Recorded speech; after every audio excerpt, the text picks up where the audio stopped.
welcome back, drawers. This video is going to be about proper drawing position, how to stand or sit and draw effectively, whether in the studio or at home. So I'm going to go over a couple of things regarding setting up your easel, or how to position your board relative to your own body, and what we sort of need on the drawing stand. So first thing I'd like to say is that, you'll hear me say this in other videos in the future, I consider the drawing course to be a metaphor for the drawing process. And what I mean by that is that things that I'm covering in the early parts of the course are things that you would be doing in the early parts of a drawing. And so if you imagine the drawing course as a 3-hour drawing that you're going to sit down and do, what we might be doing in week 1 might just be the first couple of minutes of the process. Right? Maybe what we cover initially is really just the first 20 or 30 seconds. Right? And that's why we started out with sharpening our pencil. We talked about slowing down and reflecting and getting in the right mindset in order to make a drawing. Right? So the next thing would be to set up your board. Right? So not everyone is going to have an easel, but some of you might. Right? So we're going to start from this place, and I'll show you a couple of quick options down the road. Right? What's most important about how you set up the easel is that you set up the easel so that the part where you're drawing, right, which is usually not right in the center, right? It's not right in the center. We usually tend to draw a little bit higher. Right? If you've ever seen a picture mat for in a frame, there's usually a little bit of extra mat at the bottom, which gives it a little bit of weight. It looks better visually to us. Right? So usually when we draw, we tend to situate what we're drawing sort of in this region on the page. Right? So to that end, you want to be about 90 degrees. Right? You want your eyes to be about 90 degrees to that. Right? So if I'm down here, right, and I'm trying to look up at that, notice that that is not 90 degrees. And if I'm up way up high, my drawing board is down low, I don't want to be looking down like this. And the reason for that is that when you're drawing, if you're looking at something on an angle, right, if you're looking at something on an angle, what you're actually seeing is a distorted version. So if you draw with the board maybe, say, sitting in your lap, right, and you're looking at a strange angle, like you're looking at it this way, when you then put the drawing on a wall, it won't look right. Okay? So we see that when you see that in people who do sidewalk drawings, you'll frequently see that they will distort the perspective in a way that when the viewer is walking up, right, when the viewer is walking up to the image, it looks right, but when it's viewed from above, it looks stretched and distorted. Right? And you can see that when we bend a drawing down, how that works. All right, so you want to set your drawing up to be this way. Right? The next thing I'd like to say about your drawing position, right, has to do with how we use this measuring device. Right? So this is our knitting needle, right? And as I was saying, you can use other things. Right? I'm going to make a case for using a knitting needle. Some of the things that I like about the knitting needle over using a pencil is that using your pencil to measure, right? Using your pencil to measure means that it means that you're less inclined to hold it in this hand. So if you're measuring with this hand and then you transfer it over and start drawing with this, then you're not measuring with anything anymore. Right? When we have something like the knitting needle, which you can't draw with, right? When we have something like the knitting needle, the only thing you can do is measure with it. Right? So you want to have that in your non-drawing hand. Right? When I draw, and the way I recommend drawing is you always want to put your drawing board, right, to your right-hand side, right? Or I shouldn't say right hand, excuse me, to your drawing side, right? And the reason for that is that when you use this knitting needle, right? When you use this knitting needle, you're going to want to stretch it out. And it's going to be important that for some of the types of measurements we're going to be doing, that it's as far away from your eye as possible, right? Now, if I was drawing to this side over here, right? If I was drawing to this side over here, and I wanted to get it as far away, I have to cross over to measure. Because I'm drawing with this hand, right?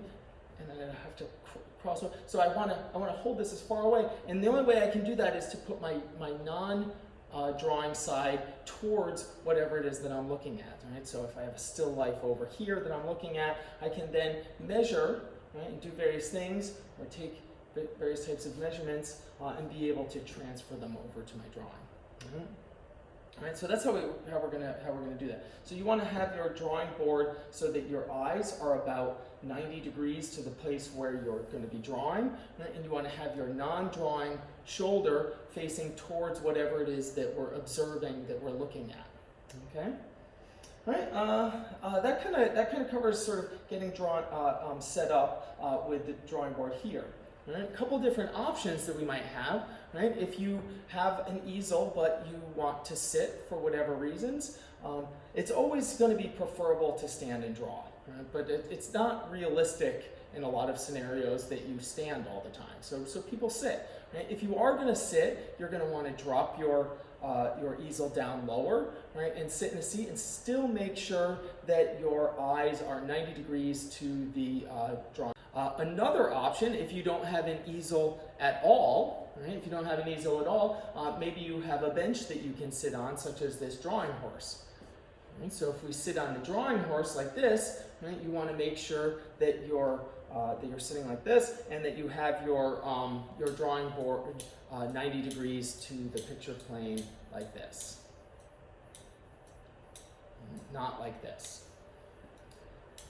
If you don't have either of those, or don't have access to something that looks like that, the next best option is to use a chair. Right? So you can use a chair, turn it around backwards, and it works really nice to hold your drawing board up. Right? Again, we want to make sure that the drawing board is 90 degrees to our eye, so that we're looking at it squarely, and you can sort of make this up. Now, a real common mistake that a lot of people make is that they want to sit on their couch and do it. Right? Your couch is designed for watching Netflix. Right? That's what it's designed for. It's designed for lounging and relaxing and putting your feet up. Your couch is not designed for drawing. Right? Drawing is something that should be done in a particular type of thing. Now, maybe you could sketch in your journal, but I wouldn't even sit on my couch and sketch in my journal. I don't think that that's sort of the best way to do that. All right? So for the types of drawings that we're going to be doing in class, you're going to want to set yourself up in one of these kinds of ways. Right? You don't need to go out and buy an easel, right? But if you have access to one, or somebody in your family has taken a go at drawing or painting in the past, it's always going to be best to use that. Mm-hmm. Right, I think that's about it for drawing position. Right? So the next thing I want to get into is going to be the measurement and using the measuring tool. All right, so you're going to see me a lot in this class using a tool like this. All right, and I started to say before a little bit about some of the reasons why we want to use this over something else. Right, you can always use any kind of straight edge. Right? Some people like to use a ruler. I don't like to use a ruler because the ruler has a bunch of little notches on it, and all of those little notches are something that I have a concept of. Right? So if we get into the habit of looking at something that's far away, that we're observing in perspective, we don't know exactly how far, and saying that, well, the top of this thing is about an inch from the top of that thing, I think that that's a pitfall that we can get into. One of the nice things about doing a measurement with this is that it has no numbers. Right? What we do is we see things in comparison to other things. So what we'll end up doing is we'll end up stretching our arm out.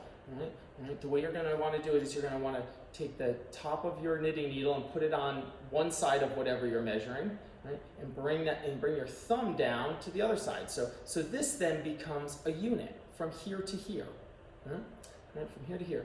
It doesn't matter what that unit is, because what we're going to do is we're going to see it as in comparison to something else. Right? So what we're going to want to do is we're going to hold out our arm, right?